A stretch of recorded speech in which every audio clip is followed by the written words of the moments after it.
All right, so Okay. what has happened in the UK? You want to tell us about it?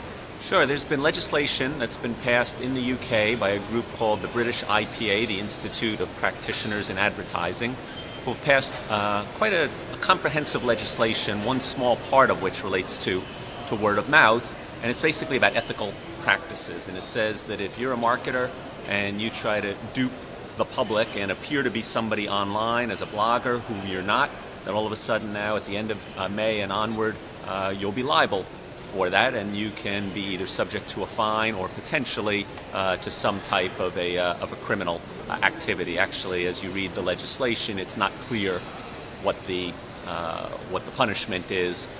The interesting part about this is that what this has done in the UK is to codify something that WOMMA here in the US has been leading the charge on, namely telling word-of-mouth marketers that we believe in the honesty ROI, and that is the WOMMA ethics policy.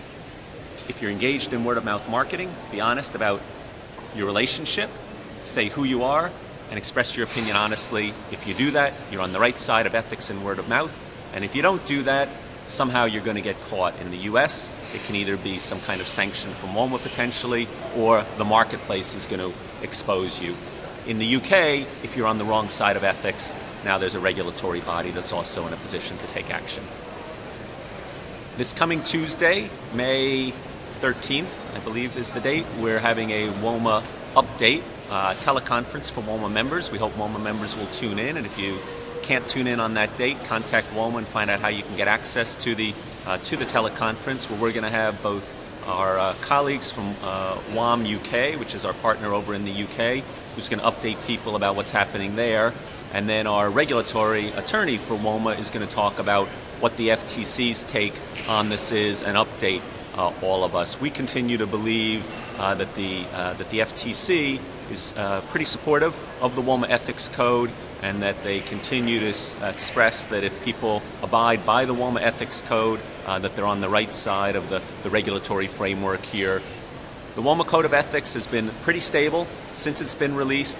The fact that the FTC has given an implicit sanction of it means that it's a document that we think is doing a good job. We continue to be in close dialogue with regulators like the FTC to make sure that they're aware of what we're doing, and that if there are things that they feel we need to be looking at, that we do stay on top of it. But for right now, the code that we put out a few years ago seems to have been the right code. Honesty of relationship, honesty of opinion, honesty of identity. If you do all those things, then you are disclosing what needs to be disclosed, and word of mouth will work wonders. If you try to shill, if you try to be somebody who you're not and be pretending that you're somebody you're not, it's going to come out and you've probably made an error.